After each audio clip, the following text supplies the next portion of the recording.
একদিন আমার মসজিদের এক মুসল্লি আরেকজন ভাইকে বলতেছে, ওই ভাই এখানে হাত বাঁধছে, হাত বাঁধার পরে ওই ভাইকে বলতেছে, এই মিয়া শোনেন। কি ভাই, কি বলেন?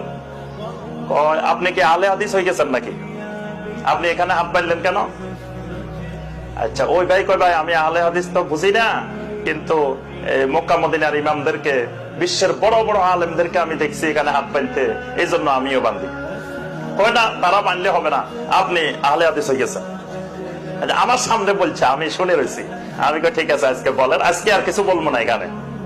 আচ্ছা, এর কয়েকদিন পরে ওই ভাই নামাজ শেষ করছে। শেষ করার পরে আমি বললাম, ভাই শুনেন, একটা কথা আছে।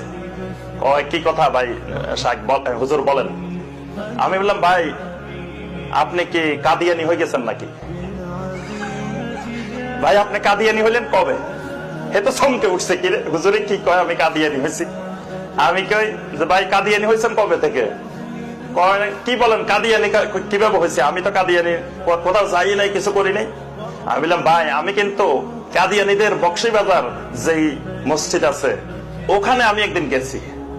আপনি যেমনে নামাজ পড়ছেন কাদিয়ানিদেরকে সেম এমনে নামাজ পড়তে দেখছি। কাদিয়ানিরও এখানে হাত বাঁধছে, আপনারও দেখলাম এখানে হাত বাঁধছেন। আপনি কি কাদিয়ানি নাকি?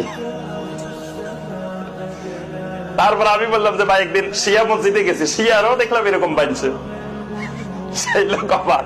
আমি কি, ভাই ওই ভাইয়েরা আলে হাদিস বলেন কেন? আপনার ঘরে আমার ভাবিও তো আলে হাদিস। কি বলেন? এই লোক যদি এখানে হাত বাঁধছে আর আলে হাদিস হয়ে গেছে, তো ওনার ওয়াইফে হাত বাঁধে কোথায়? বুকেই তো বাঁধে। তো ওনার বউ তো আলে হাদিস। আগে ঘরে ঠিক করেন, তারপরে বাইরে ঠিক করিয়েন।